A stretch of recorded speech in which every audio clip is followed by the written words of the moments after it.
আসসালামু আলাইকুম। ষষ্ঠ শ্রেণীর প্রিয় শিক্ষার্থীবৃন্দ, তোমাদের অনলাইন ক্লাসে স্বাগতম। আশা করি সবাই ভালো আছো। তোমরা নিয়মিত আশা করি পড়াশোনা করছো সিলেবাস দেখে। আমি আজকে তোমাদের জন্য একটি কবিতা নিয়ে আলোচনা করব, পড়াবো। আশা করি তোমরা সবাই মনোযোগ দিয়ে তা শুনবে। কবিতাটি খুবই সুন্দর। আমাদের বাংলাদেশে যে কয়জন প্রধান কবি আছেন তাদের মধ্যে কবি আল মাহমুদ একজন। তার লিখিত পাখির কাছে ফুলের কাছে কবিতাটি পড়াবো।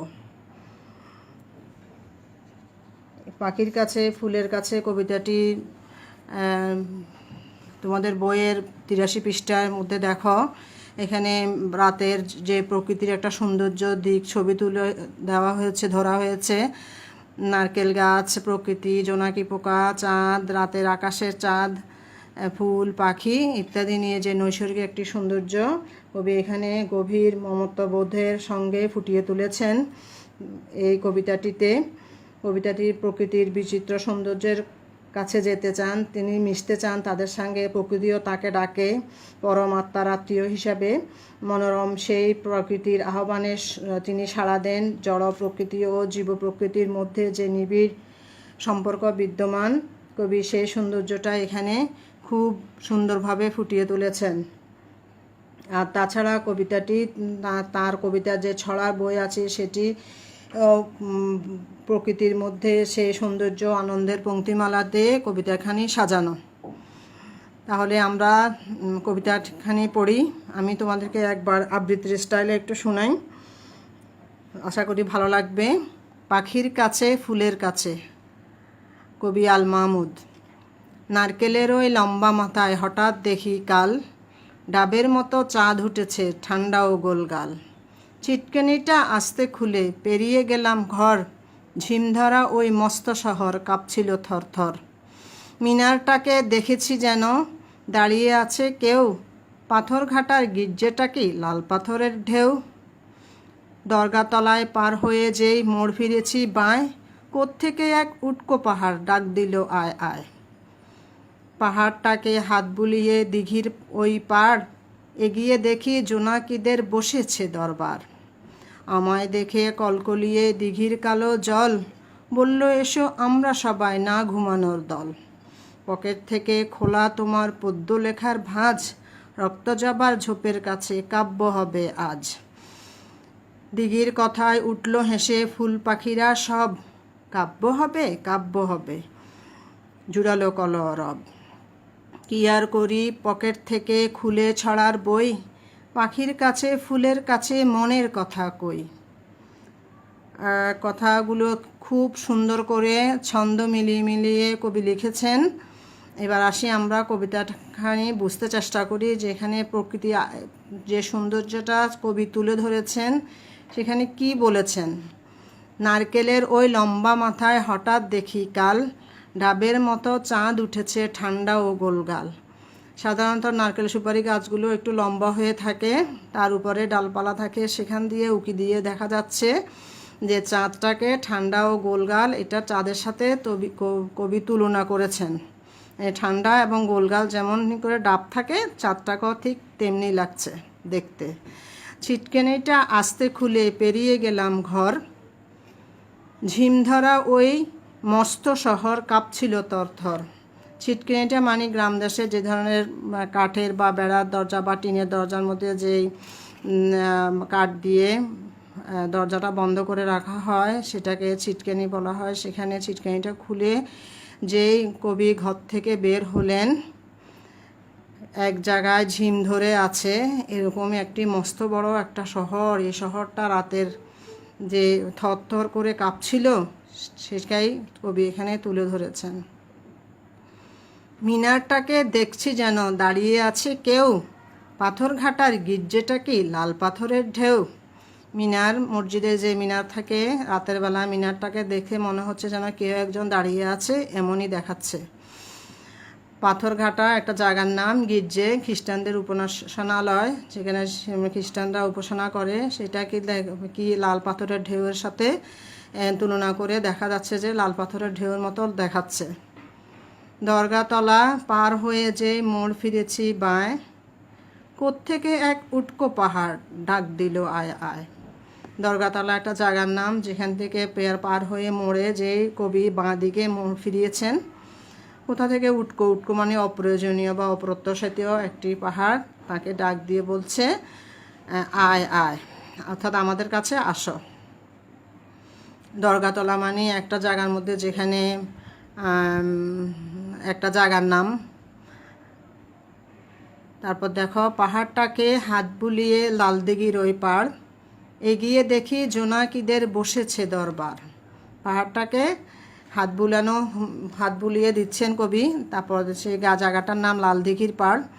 তারপরে দেখছেন যে সেখানে অনেক জোনাকি পোকা, এই যে তোমাদের ছবির মধ্যে আছে জোনাকি পোকা দেখাচ্ছে। এই জোনাকিদের দরবার বা তাদের মিটিং বসেছে, বা জলসা বা দরবার বলতে বোঝায় রাজসভা, মানে বা যেখানে আনন্দ আসর অর্থে ব্যবহৃত হয়, এরকমই একটা জায়গাতে তারা দরবার করছে।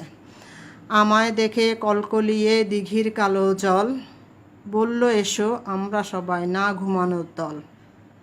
অর্থাৎ রাতে যখন যেখানে সবাই ঘুমিয়ে পড়ে, সেখানে প্রকৃতি জেগে থাকে, সেখানে দিঘির কালো জল, দিঘি বলতে বোঝায় পুকুরের চাইতেও যে পানির জলাশয় যেটা বড়, অনেক বড় আকারে, তাকে দিঘি বলা হয়।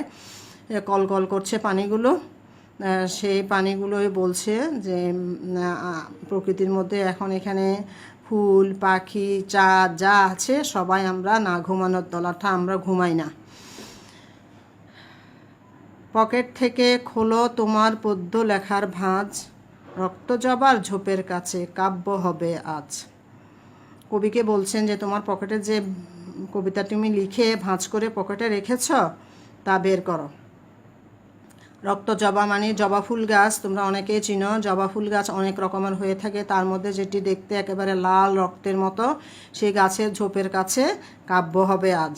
যে তোমার পদ্য লেখার ভাঁজটা খোলো, খুলে সেখানে আমরা আজকে কাব্য হবে।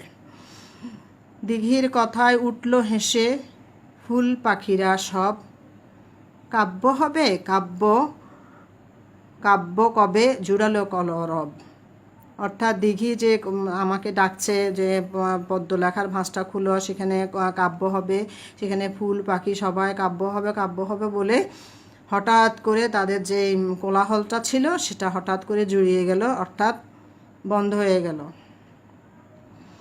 কি আর করি পকেট থেকে খুলে ছড়ার বই, পাখির কাছে ফুলের কাছে মনের কথা কই। তো কবি বলছেন এখন তাহলে আমি আর কি করব, আমি পকেট থেকে ছড়ার বইটা খুলে পাখির কাছে ফুলের কাছে আমিও আমার মনের কথাগুলো বলি। কবিতাটি বেশ সুন্দর, একটু ছন্দ মিলিয়ে বারবার পড়লে তোমাদের ভালো লাগবে এবং মনেও থাকবে। বারবার পড়লে নৈর্ব্যক্তিকের আনসার করতেও তোমরা সহজে উত্তর করতে পারবে। তো আশা করি কবিতাখানি বুঝতে পেরেছ। সেরকম জটিল কোনো শব্দ এখানে নেই। প্রকৃতির দিকে তাকাবা, এখানে দেখলে তোমার কবিতার প্রতি একটা ধারণা আসবে, তুমি একটু কিছু আয়ত্ত করতে পারবে। কাজে আমরা এখন আসি এবার কতগুলো শব্দ অর্থ আমরা পড়ে নিই। যেমন ডাবের মতো ঠান্ডা, এখানে একটা উপমা বোঝানো হয়েছে। গোলগাল বলতে বোঝানো হয়েছে চাঁদের পূর্ণিমা, চাঁদকে যেভাবে গোল দেখায় সেই গোলের সাথে তুলনা করা হয়েছে। থরথর মানে কাঁপছিল থরথর। মিনার মসজিদের উঁচু স্তম্ভকে মিনার বলে। তারপরে গির্জে মানে খ্রিস্টানদের উপাসনালয়। উটকো মানে অপ্রত্যাশিত অপ্রয়োজনীয়, এখানে মমত্বের অনুভূতি বোঝাতে উটকো শব্দটি ব্যবহৃত হয়েছে। তারপর দেখো লালদিঘি একটা জায়গার নাম, জোনাকিদের দরবার। দরবার মানে কি রাজসভা জলসা, যেখানে আনন্দ আসর অর্থে ব্যবহৃত হয়। কলকলিয়ে মানে একদম কলকল ছলছল করে যে পানির বাতাসে, সেই শব্দটাকে কলকলিয়ে বলা হয়েছে। পদ্য মানে কবিতা। রক্তজবা মানে একটা গাছের ফুল গাছের নাম। আশা করি শব্দ অর্থ তেমন জটিল নাই, তোমরা আশা করি ভালো করে পারবে। কলরব মানে কোলাহল। এটি আমাদের পাঠের মেইন উদ্দেশ্য হলো শিক্ষার্থীদেরকে নিসর্গ প্রীতি, প্রকৃতির প্রতি নিসর্গ প্রীতি জাগানো, এখানে মূল উদ্দেশ্য। তাও যে কবি আল মাহমুদের কবি পরিচিতিটা আমরা একটু পড়ে নিই, যেটা আমাদের জানা দরকার সবার। দেখো তোমরা কবি পরিচিতির মধ্যে আমরা এখন কবি পরিচিতিটা পড়ব। কবি আল মাহমুদ খ্যাতিমান কবি 1936 সালে তিনি ব্রাহ্মণবাড়িয়ার জেলার মোরাইল গ্রামে জন্মগ্রহণ করেন। ব্রাহ্মণবাড়িয়ার জর্জ 6 স্কুল থেকে তিনি প্রবেশিকা পরীক্ষায় পাশ করেন। সাংবাদিকতা ও চাকরি তিনি তার প্রথম জীবনে করেছেন। এরপরে তিনি গণকণ্ঠ, কর্ণফুলী নামে 2টি পত্রিকার সম্পাদক ছিলেন। পরে বাংলাদেশ শিল্পকলা একাডেমিতে চাকরি নেন। এরপর সেখান থেকে উনি 1995 সালে অবসর গ্রহণ করেন। কবির প্রকাশিত বইগুলো আমরা একটু দেখি এবার তিনি কি কি লিখেছেন আমাদের জন্য। লোকান্তর, কালের কলস, সোনালী কাবিন, মায়াবী পর্দা, দুলে উঠে, মিথ্যেবাদী রাখাল, একচক্ষু হরিণ, আরব্য রজনী, রাজহাঁস, পাখির কাছে ফুলের কাছে, যে কবিতাটি থেকে নেওয়া হয়েছে। পাখির কাছে ফুলের কাছে যে কবিতাটি তোমাদেরকে একটু আগে পড়ালাম। সাহিত্যে অসাধারণ অবদানের জন্য তিনি বাংলা একাডেমি পুরস্কার ও 21 পদক সহ বহু পুরস্কারে ভূষিত হন। আশা করি কবিতাটি ভালোভাবে পড়লে তোমরা এটি সম্বন্ধে ভালোভাবে আয়ত্ত করতে পারবে। তবে বারবার অনুশীলনটা অবশ্যই উচিত, যেটা তোমাদেরকে করতে হবে। আশা করি সবাই পাঠটি ভালোভাবে গ্রহণ করবে এবং নিয়মিত পড়াশোনা করবে। জানো তো সবাই যে পড়ালেখার কোনো বিকল্প নাই। শিক্ষার মাধ্যমে আমরা আমাদের নিজেদেরকে এগিয়ে নিয়ে যেতে হবে। সবাইকে স্বাস্থ্যবিধি মেনে চলা, সামাজিক দূরত্ব বজায় রাখা, এসব অবশ্যই কঠোরভাবে মেনে চলতে হবে। সকল শিক্ষার্থীর সফলতা কামনা করে আজকের মতো এখানেই বিদায় নিলাম। সবাই ভালো থাকো।